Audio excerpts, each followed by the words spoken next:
Boa tarde, bom dia, boa tarde. Oi, oi, oi. Oi, oi, oi, oi. Bem-vinda de volta, Cindy, Márcia, Rê, Nancy. Oi, oi. Natália, Alessandra. Muito bem-vindas. Bom, olha só.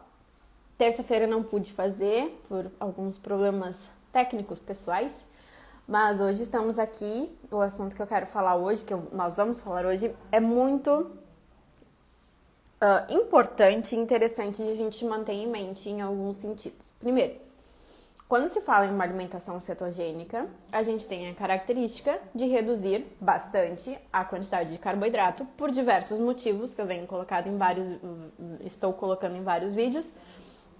E também já tenho falado em outras lives nas semanas anteriores. Agora, o que muitas pessoas às vezes têm algum receio de começar a seguir uma alimentação cetogênica, aderir ao estilo de vida cetogênico, é por conta de pensar que nunca mais se poderá comer carboidrato na vida.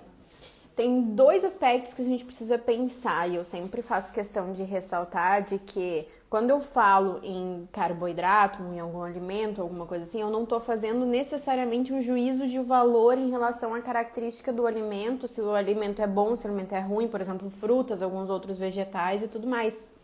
Mas sim de que não é a melhor alternativa num estilo de vida cetogênico pelo objetivo que nós temos de usar a gordura como fonte de energia e entrar em cetose, né? Esse é uma consequência, no momento que você utiliza a gordura como fonte de energia, você produz corpos cetônicos, que é o estado metabólico de cetose. Agora tem duas características muito importantes. Você nunca mais vai poder comer alguma coisa com carboidrato, algum alimento ou receita, ou enfim, alguma coisa que você goste muito de comer carboidrato, que tenha característica de ser carboidrato, um sabor. Nós aprendemos alguns sabores que hoje a gente pode dizer assim que sente falta ou que sente vontade de comer. Não que a gente precise, mas a gente quer comer.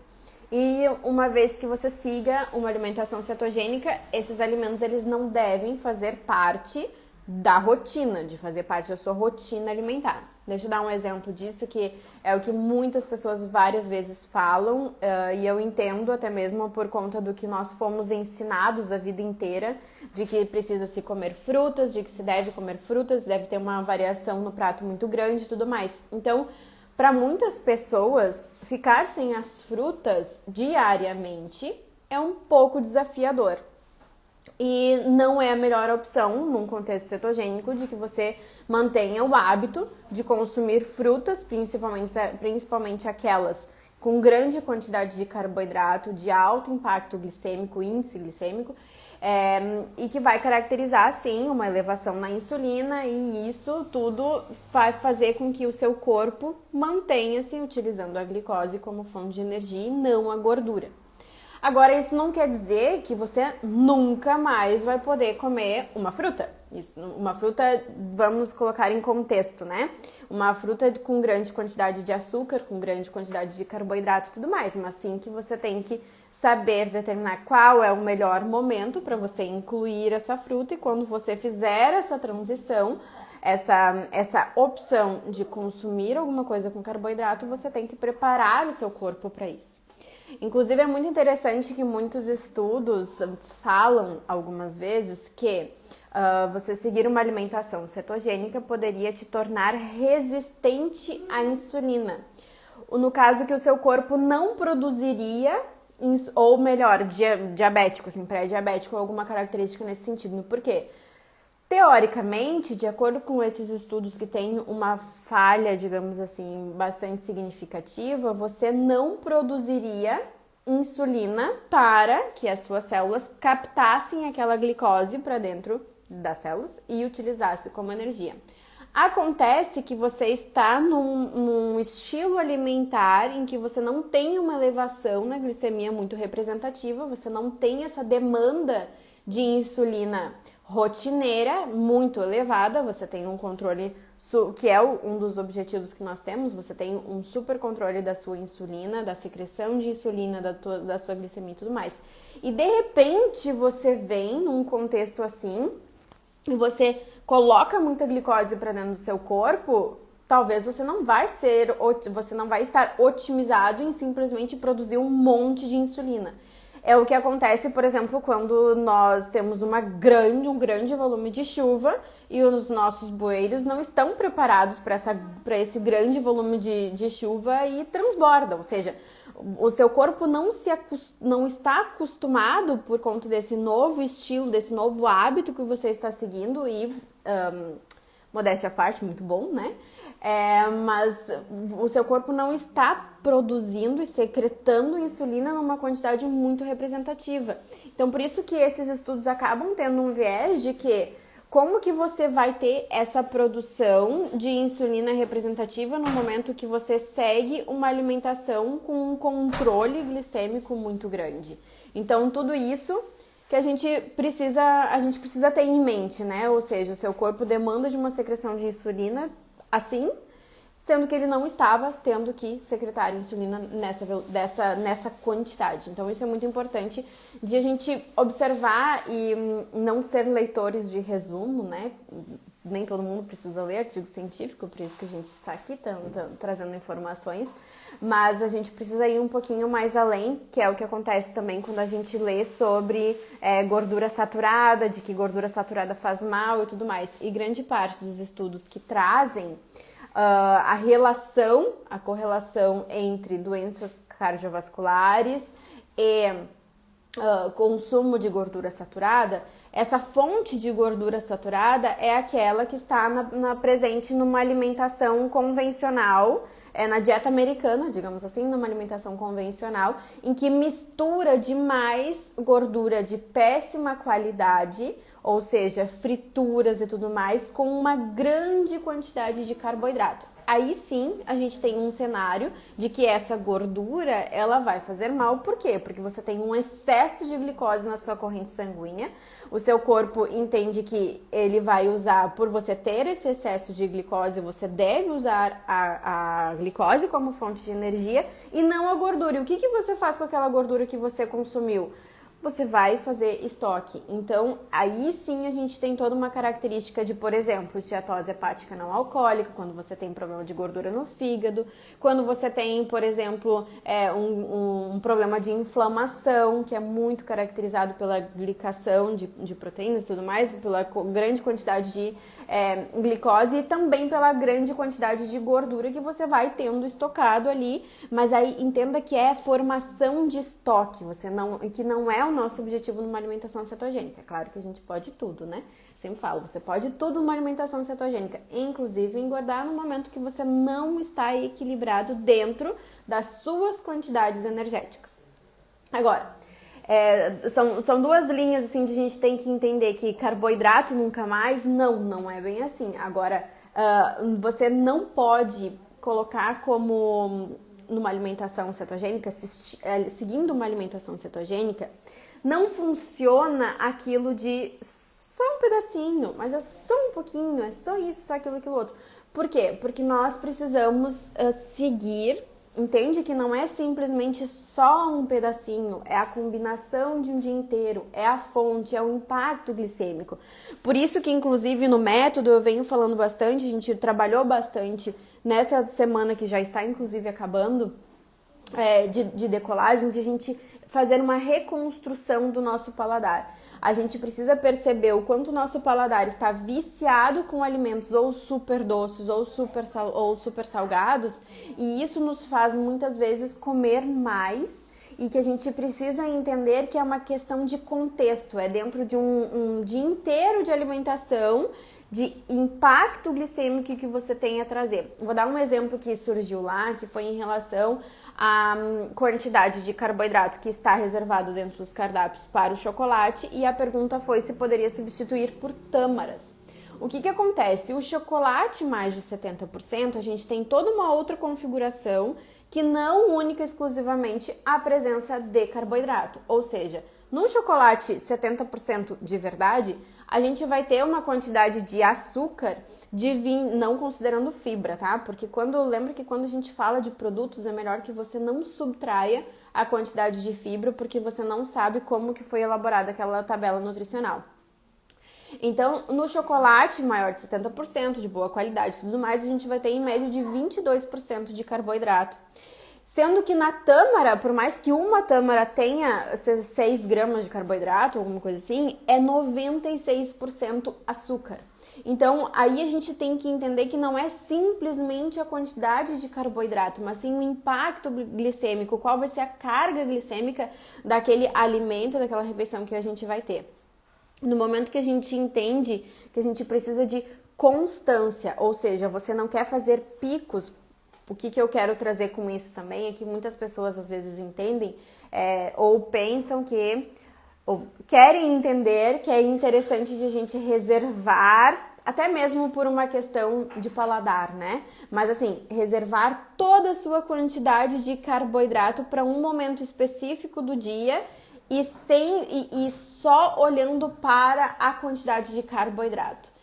Isso não funciona, por quê? Porque a gente precisa de constância. O que a gente não quer? A gente não quer picos glicêmicos. A gente quer manter a nossa glicose estável para que a sua secreção de insulina seja também estável e assim você consiga manter a mensagem para o seu corpo que utilize aquela gordura que você está passando a ingerir, que queime a gordura como fonte de energia e não a glicose.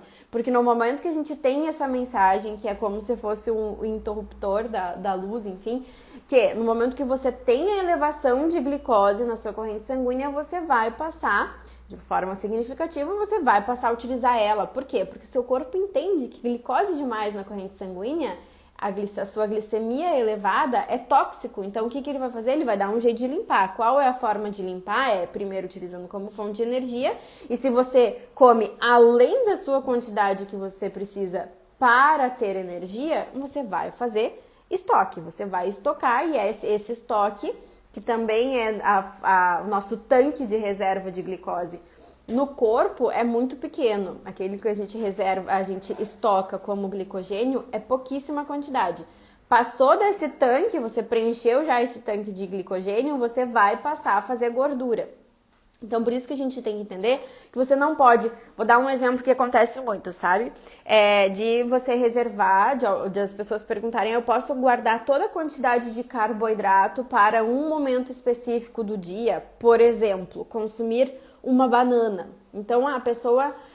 vou dar um exemplo super lindo, né? Porque é um exemplo com fruta e tudo mais. Mas vamos colocar um exemplo mais assim, uma fatia de pão, tá? Então a pessoa vai deixar toda a quantidade de carboidrato dela para consumir em uma refeição e ela vai comer uma fatia de pão à noite. Primeiro, quando a gente faz uma transição e todo um processo de educação alimentar e educação do paladar, a gente tem que lembrar a base, a raiz da nossa alimentação como comida de verdade. Isso é muito importante. Porque cada vez mais a gente baseia a nossa alimentação em produtos e pouco em alimentos, em comida de verdade. E muitas vezes a gente acaba mirando ou vilanizando o que nunca foi a nossa guerra, digamos assim, com a alimentação e tudo mais. O ponto que começou a nos fazer mal, nos prejudicar, como em termos de saúde e todos os aspectos bioquímicos e parâmetros, né, números de exames bioquímicos que trouxeram muita doença, não foi quando a gente estava falando em comida de verdade, mas sim quando os produtos passaram a ter grande espaço na nossa alimentação. Como pão, como biscoito, como chocolate, além de todas as mudanças que houve na qualidade do solo, nas frutas, que elas não eram assim da sua forma normal, sofreu todo um processo de hibridização para que pudesse ficar cada vez mais palatável, mais fácil de cultivar, crescesse mais e tudo mais.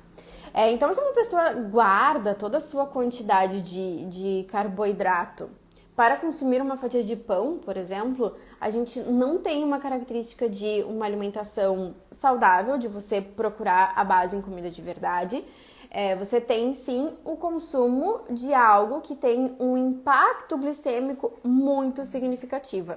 significativo. Não é novidade de que a farinha de trigo, uma farinha extremamente refinada, ela tem um impacto glicêmico semelhante a açúcar. Então, a gente vai ter uma elevação na glicemia de forma bastante representativa.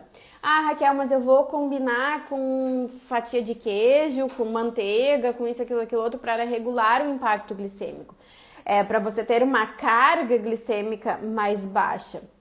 Agora veja que no momento que você tem essa secreção de insulina, que você tem essa elevação na sua glicemia e que você vai demandar a secreção de insulina, pode ser que aquela composição que você estava trazendo para sua refeição, para que tivesse uma carga glicêmica mais baixa, trabalhasse contra você. Por quê? Porque você tem ali a glicemia, qual vai ser o objetivo? Limpar aquela glicemia sem contar no aspecto de que você não vai ser estimulado a utilizar a gordura como fonte de energia. E não só aquela gordura que você come, mas aquela gordura que está estocada, que você quer mobilizar, que você quer virar a máquina de queimar gordura, mas não só a gordura que você come, aquela que está estocada. Eu acho que o principal aspecto é isso, a gente corrigir, a não ser pessoas que procuram uma alimentação cetogênica por buscar uma alimentação mais saudável, melhor desempenho, longevidade, todos os aspectos cognitivos e vinculados à saúde que tem, mas muitas pessoas procuram de fato em relação ao emagrecimento, a poder queimar, melhorar a composição corporal, queimar a gordura estocada e tudo mais. Então, no momento que a gente tem esse objetivo, você simplesmente trazer uma grande quantidade de carboidrato para a cena, no momento que você quer estimular o seu corpo a utilizar a gordura e queimar aquela gordura, não é a melhor opção, não é tão bem-vindo. Por que eu digo que não é tão bem-vindo, não é a melhor opção? Porque depende também de quão ceto-adaptado o indivíduo está.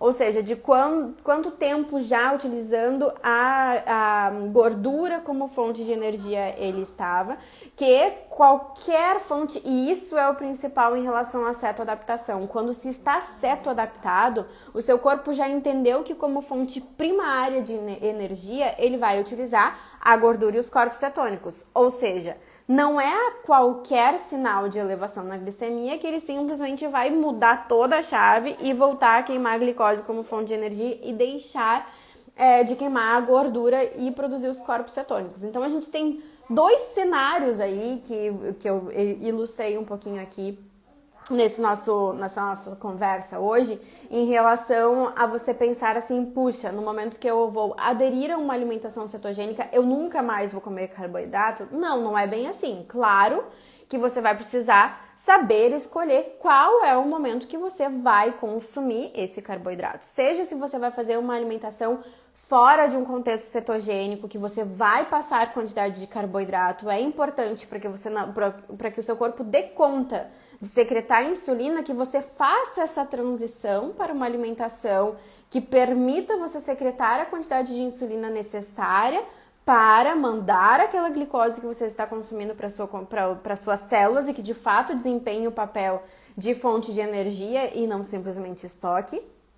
Então você tem que saber mandar essa mensagem. Por isso que eu sempre falo que se vocês começa a seguir uma alimentação cetogênica e simplesmente volta aos seus velhos hábitos alimentares, provavelmente não, né? Certamente você vai voltar àquela sua velha versão, a qual você não estava satisfeito, e que bom que te fez buscar um estilo alimentar, uma dieta alternativa para que você otimizasse os seus processos bioquímicos e também a sua saúde.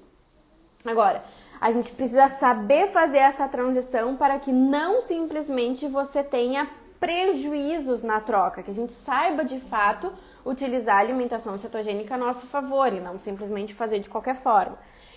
Porque qualquer alimentação que a gente não traga equilíbrio, que a gente não saiba fazer, porque talvez no momento que eu falo de a gente não fazer de qualquer forma, que a gente saiba fazer, a mensagem que seja atraída, que venha na sua cabeça, seja assim, puxa, então é complexo. Não é complexo. O fato é que a gente está baseando demais a nossa alimentação em produtos. A gente baseia a nossa alimentação, que vai ser um dos temas da semana que vem também, de a gente entender de onde veio essa vilanização da gordura, como que de fato ela pode se tornar vilã no momento que você não sabe equilibrar. Só que é muito mais intuitivo e o objetivo é que se torne cada vez mais intuitivo de você conhecer pelo menos aqueles alimentos que fazem parte da sua alimentação rotineira e que você saiba fazer melhores escolhas. Mas não é difícil, a gente só tem que abrir um pouquinho a mente, porque, entende, no momento que você tem, por exemplo, um idioma como natural, né? Por exemplo, nós aqui, nosso idioma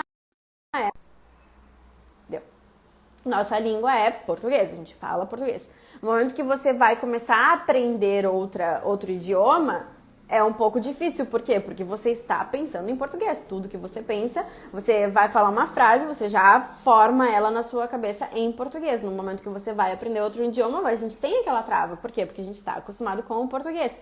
Ou quem já aprendeu outra língua, tem outro idioma como segunda língua e de repente vai aprender um terceiro. Muitas vezes a gente vai trazer para o segundo idioma e fica um pouquinho mais difícil com o terceiro. E é assim que a gente precisa abrir a nossa mente para começar a entender como que os alimentos funcionam no nosso corpo e qual o estímulo que a gente quer dar.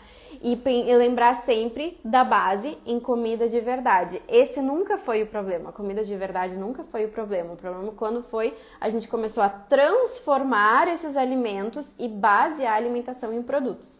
Então é lógico que mesmo seguindo um estilo alimentar cetogênico, você pode eventualmente ter refeições com maior quantidade de carboidrato. Você precisa saber fazer essa transição para que você não tenha prejuízos, por exemplo, de ganho de peso e tudo mais. E também para que o seu corpo consiga entender a mensagem de secretar mais insulina quando ele vai ser demandado a isso. E não simplesmente você está no momento em que seu corpo não secreta muita insulina, porque você tem a sua glicemia super controlada e de repente, bum, precisa de muita secreção de insulina. Provavelmente neste cenário ele não vai ser tão otimizado assim quanto um dos benefícios que a gente tem ao seguir uma alimentação cetogênica é sim a melhora na sensibilidade à insulina. Agora, entende que se você simplesmente trouxer uma grande quantidade de glicose para a sua corrente sanguínea, você não vai usufruir desses benefícios da relação com a insulina, porque seu corpo não está acostumado mais a secretar tanta insulina assim.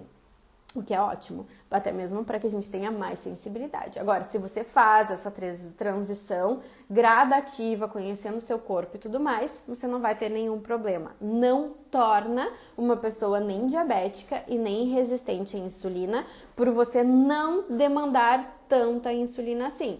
Então, a gente tem que ter muito cuidado quando a gente lê uma informação, porque depende de qual era o contexto que ele estava inserido. E os estudos muitos estudos que mostraram isso, se não todos, eles estavam baseados numa pessoa que seguia uma alimentação low carb cetogênica e de repente comia uma grande quantidade de carboidrato. Aí sim pode ser que você não tenha a melhor resposta possível. E o outro cenário que a gente tem que pensar é que você não pode simplesmente pensar em reservar uma quantidade de carboidrato grande para um momento do dia. Por quê? Porque a resposta glicêmica que a gente precisa manter é em controle, é homeostase, é equilíbrio. Então você quer manter aquela, como é que é o eletrocardiograma, né? A gente quer manter aquilo reguladinho, a gente não quer picos, porque esses picos, se você mantém de uma forma contínua, não vão te permitir nem entrar e nem se manter em cetose. Então tudo isso é muito,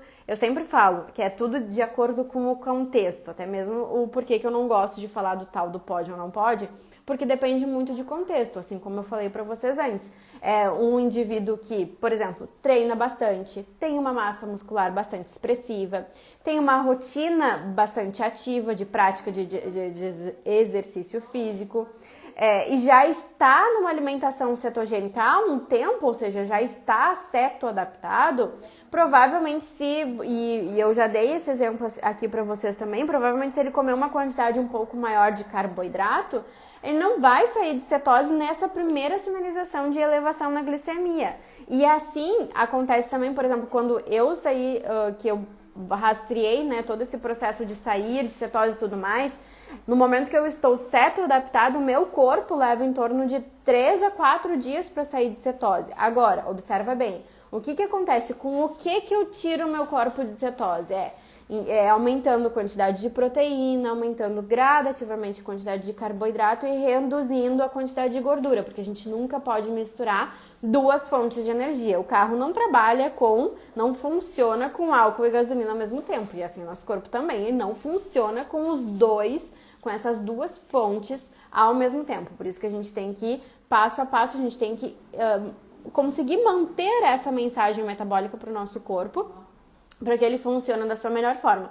E quando a gente faz essa transição, é lógico que você não vai simplesmente adicionar vários alimentos que, na verdade, não trazem benefício algum, como açúcar, farinhas, etc. Quando eu fiz essa transição rastreada, digamos assim, eu fiz com fruta, com vegetais com maior quantidade de carboidrato, como abóbora cabotiá, cenoura. Então, a gente também tem que avaliar qual vai ser o alimento com maior quantidade de carboidrato para saber qual vai ser o impacto dele. Tanto em você sair de cetose, quanto na sua composição corporal, no como que você vai se sentir, quais vão ser os sabores que vão despertar e quais vão ser as vontades de comer. Mas não funciona você simplesmente pensar que você pode guardar toda a sua quantidade de carboidrato para um momento específico do dia. Assim como muitas pessoas perguntam, se eu comer uma coisa com carboidrato, com maior quantidade de carboidrato, eu vou sair de cetose? Vamos colocar assim, em regra, sim. Depende, como eu falei antes, de quão cetoadaptado uma pessoa está. Mas em geral, uma pessoa que faz essa pergunta, e ela é muito genuína, assim, acontece demais e super compreensível, porque a gente tem que fazer toda uma troca de pensamento e tudo mais, ela é muito válida. Só que, normalmente, quando a pessoa faz essa pergunta, ela está começando numa alimentação cetogênica e a mente pede o corpo pede aquilo que está acostumado a utilizar como fonte de energia, a sua mente pede os sabores que você está acostumado a sentir e tudo mais, e a gente tende a buscar alguma forma de ser ok, de ser tudo bem, a gente comer aqueles alimentos que nós estávamos acostumados a comer antes. Não que seja a melhor alternativa para nós e também não vai favorecer o nosso estado metabólico ou aquele que a gente procura atingir. Então, normalmente essa pergunta vem quando a pessoa está começando numa alimentação cetogênica. E para o começo na alimentação cetogênica, sim, qualquer carboidrato que vá passar das suas quantidades do dia e de uma refeição, de um impacto glicêmico na refeição, sim, vai te tirar de cetose. Agora, se é uma pessoa cetoadaptada, se é uma pessoa ativa, que tem uma quantidade de massa muscular representativa, qualquer quantidade a mais de carboidrato, sei lá, 10 gramas, alguma coisa assim, não pode não ser o suficiente para te tirar de cetose. Por isso que também não tem como responder a uma pergunta assim, quanto tempo leva para sair de cetose?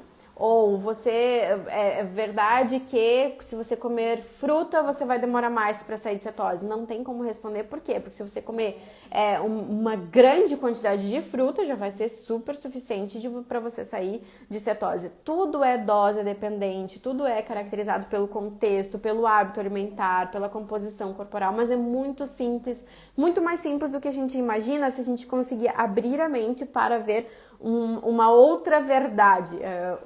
Até mesmo no Ketogenic Bible, eles chamam a verdade do outro lado. E é bem assim, né? A verdade que a gente tem, além de simplesmente a glicose como fonte de energia, que foi o que a gente se acostumou há muito, muito, muito tempo. Pessoal, era isso que eu queria passar, essas duas mensagens de quando que você não precisa simplesmente manter em mente que por você seguir um estilo alimentar cetogênico, você nunca mais vai poder comer carboidrato. Não é bem assim. E tem vários aspectos, situações que a gente tem que levar em consideração, que a gente pode perceber e em que a gente pode sim comer mais carboidrato, a gente só tem que saber trabalhar com isso, se preparar para isso, mas que também não é simplesmente por eu ter dito isso, então tenha muito bom senso com o que eu acabei de falar, que você simplesmente pode guardar toda uma quantidade de carboidrato para um momento específico, assim como você precisa sim entender que no momento inicial de começar a queimar a gordura como fonte de energia, entrar em cetose, qualquer quantidade a mais de carboidrato que você consumir, e presta atenção, quando eu falo qualquer quantidade a mais de carboidrato que você consumir, não é simplesmente numa refeição. Lembra, é equilíbrio, a gente não quer picos, então a gente tem que manter esse consumo linear o máximo possível que a gente puder manter esse consumo linear de carboidrato e não promovendo picos glicêmicos. Então esse é um dos grandes pontos positivos que a gente tem numa alimentação cetogênica, só que a gente tem que saber trabalhar com tudo isso. Que bom, Maria Paula, fico muito feliz. Certo? Um super beijo. Ótima quinta-feira para todos vocês e a gente se encontra nas lives da próxima semana, que estão super interessantes também. Eu vou manter o assunto de terça-feira que eu não consegui fazer, eu vou manter para terça-feira que vem e na quinta-feira, tem um outro tema bem interessante. Vocês também podem super sugerir temas aqui que eu vou adorar trazer para vocês. Super beijos!